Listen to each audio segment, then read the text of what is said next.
Hello everyone, আশা করছি সবাই ভালো আছেন। অনেক দিন পরে আজকে নতুন একটা রেসিপি নিয়ে আসলাম। যদি এটা নতুন কোনো রেসিপি না, পুরনো রেসিপি নতুন করে নিয়ে আসলাম। বাসায় থাকা আমার কাছে কিছু উপকরণ দিয়ে আমি আজকে একটা ফালুদা বানিয়ে ফেলবো, তবে কিছু ইন্টারেস্টিং ওয়েতে। তো এভাবে আমি একটু দেখিয়ে নিচ্ছি যে আমার ফালুদাগুলোকে মানে কেমন হয়েছিল আর কি, ফালুদাটা লাস্ট পর্যন্ত কেমন হয়েছে।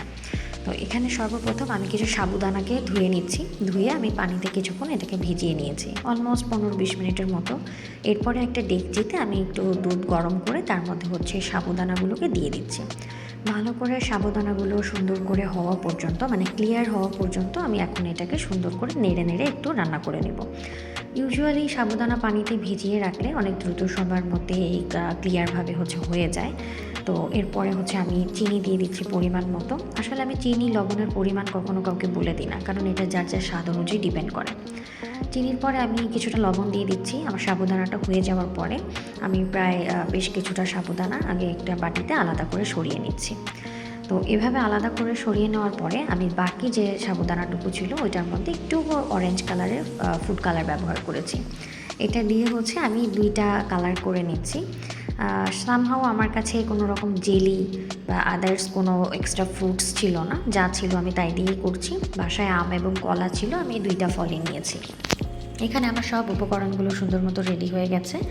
এখন আমি এটাকে ডেকোরেট করার জন্য আমি একটা সুন্দর কাচের গ্লাস নিয়ে নিচ্ছি। সর্বপ্রথম আমি অরেঞ্জ কালারের যে সাবুদানাটা করেছিলাম ওইটাকে আগে কিছুটা দিয়ে দিচ্ছি। এরপরে হোয়াইট যেটা ছিল ওইটা দিয়ে দিচ্ছি। এতে করে সুন্দর একটা লেয়ারটা দেখতে পরবর্তীতে ভালো লাগবে। আসলে ফালুদাতে যে যত সুন্দর করে ডেকোরেশন করতে পারে সেটা তত ভালো লাগে। এরপরে আমি আম এবং কলা যেগুলো কেটে রেখেছিলাম সুন্দর করে, ওগুলো ডেকোরেট করে দিচ্ছি। বলেই নিয়েছিলাম আগে যে আমার কাছে এক্সট্রা জেলি বা অন্য কালারের ফ্রুটস ছিল না, 2টা ফলই আমি ইউজ করেছি জাস্ট। আপনারা চাইলে অনেক রকম সিজনাল ফ্রুটও ব্যবহার করতে পারেন, ড্রাগন দিতে পারেন, আদার্স যা যা আপনাদের ভালো লাগে, আঙ্গুর, বেদানা এগুলোও দেওয়া যায়। এরপরে আমি কিছুটা ভ্যানিলা আইসক্রিম এটার উপর থেকে দিয়ে দিচ্ছি।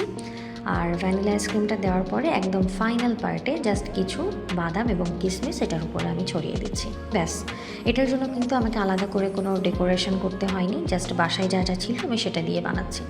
তো এরপরে আমি একটা লম্বা গ্লাসে ডেকোরেট করছি আর কি। দু রকমের 2টা গ্লাসে আমি ডেকোরেট করেছি, যাতে দেখতে কেমন লাগে এটা বোঝার জন্য আর কি। তো যাই হোক, সেকেন্ড যে গ্লাস ছিল ওটা একটা লম্বা গ্লাস ছিল।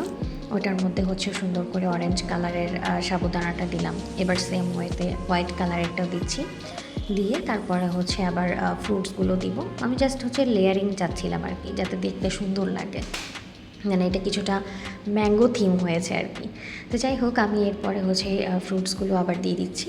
ফ্রুটসগুলো দিয়ে তারপরে সুন্দর করে আমি লেয়ারিংটা একটু পরে আবার দেখিয়ে দিব যে কেমন হয়েছে। তো আপনারা চাইলে বাসায় বানিয়ে নিতে পারেন। ফালুদা পছন্দ করেন এরকম মানুষ বোধহয় খুব কমই আছে। গরমে সবাই পছন্দ করে, বাচ্চারাও পছন্দ করে। আমার বাসায় আমার ফালুদা অনেক পছন্দ, আমি প্রায় মাঝে মধ্যেই বানাই। এই কারণেই আমার বাসায় দেখা যায় যে সাবুদানা আইসক্রিম বা এখন তো ফলের সময় ফল তো থাকেই, কোনো না কোনো ফল আমাদের বাসায় থাকেই। এরপরে সেম ওয়েতে আবার কিছুটা কিশমিশ দিয়ে এই যে আমি সুন্দর করে লেয়ারিং করে নিলাম। তো এভাবে বানালে বাসায় সবাই পছন্দ করবে। আপনারা যদি সুন্দর দেখানোর জন্য বা আরও বেটার ফ্রুটস অ্যাড করেন তাহলে এটার টেস্টও আরও ভালো হবে, অনেক মজা হবে। ভিডিওটি দেখার জন্য আপনাদের সবাইকে অনেক ধন্যবাদ। সবাই ভালো থাকবেন, সুস্থ থাকবেন।